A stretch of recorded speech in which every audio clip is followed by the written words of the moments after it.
Moin Moin und herzlich willkommen zurück auf der TWS Großbaustelle.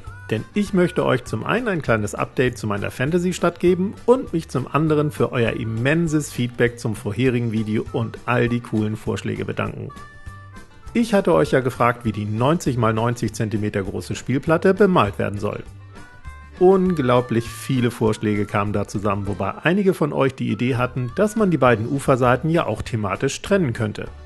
Eine Seite zum Beispiel etwas ärmlicher, düsterer und heruntergekommener und die andere Seite heller, sauberer und strahlender.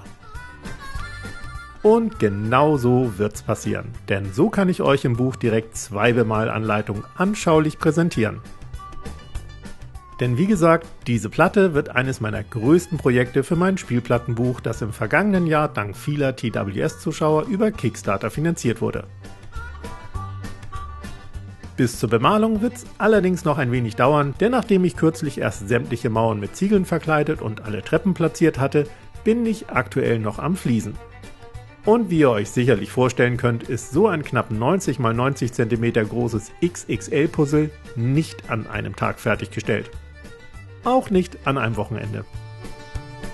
Vielmehr setze ich mich alle paar Tage für 1 oder 2 Stunden hin und komme so zwar langsam, aber dafür immer motiviert und mit Spaß voran. Den Tipp kann ich auch nur jedem geben, der sich an eine derart kleinteilige Bastelei setzt. Macht euch keinen Stress, sondern lasst euch Zeit und setzt euch kleine Etappenziele. Heute mache ich nur mal diese Fläche fertig oder so.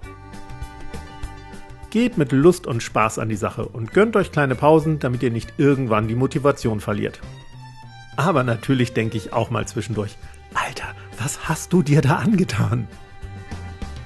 Aber wenn ich mir dann das Ergebnis anschaue, weiß ich, dass sich der ganze Aufwand lohnt.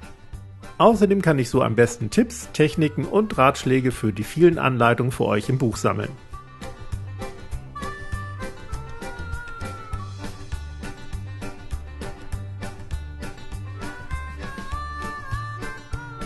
Das war's dann auch erstmal mit einem kurzen Zwischenstand zu meiner Fantasy-Stadt.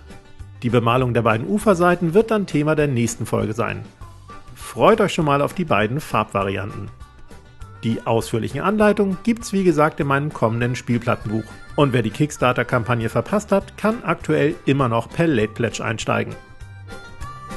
Ich gehe derweil mal weiter fliesen und wir sehen uns dann nächsten Freitag. Bis dann.